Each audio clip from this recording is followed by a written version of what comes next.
Hello, good people, and welcome to Excel Hacks for Productivity. One trick, 2 minutes to learn, hours saved every day. In this short video, we'll learn how to use Excel's Goal Seek to find answers. Say you are going for a loan from the bank, and these are the terms of the loan. An annual rate of 32%. Principal is 25,000. This is to be paid over 48 months. We are going to calculate the equal monthly payment, principal and interest, over this 48 months. To do this, we are going to use Excel's PMT function. PMT function requires these arguments. The first one is the rate. So we have our rate here given in annual terms.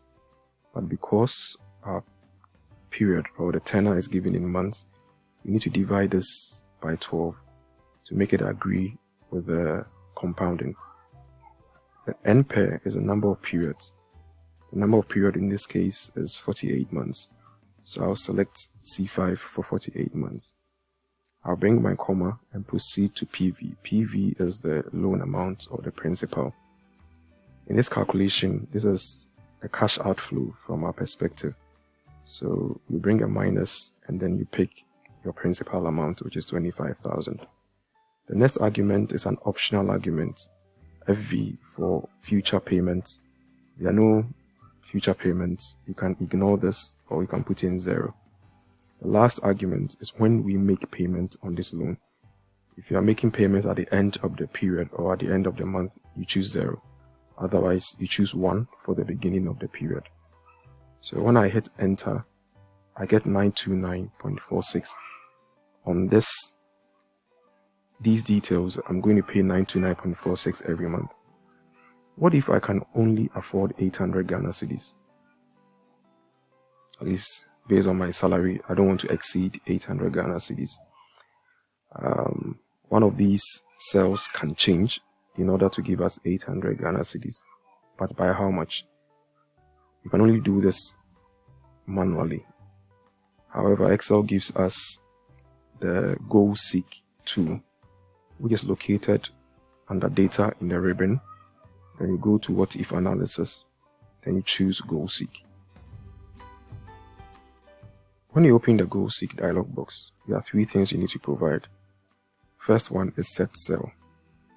Set cell in this case is the monthly payment I have calculated, which I want to change to 800. So we are setting that cell, which I've selected already, to value to 800. So you input the amount directly. Now, the last one is by changing which cell. So normally the cell you change here is an input cell. So I click here and then I'll choose the principal. This is the cell that has to change in order for me to get my constant of 800.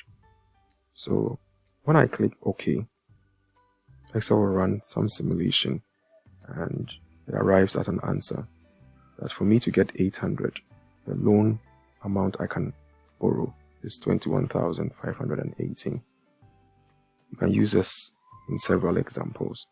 Please practice and add it to your list of Excel tricks. You can get our videos directly on your WhatsApp.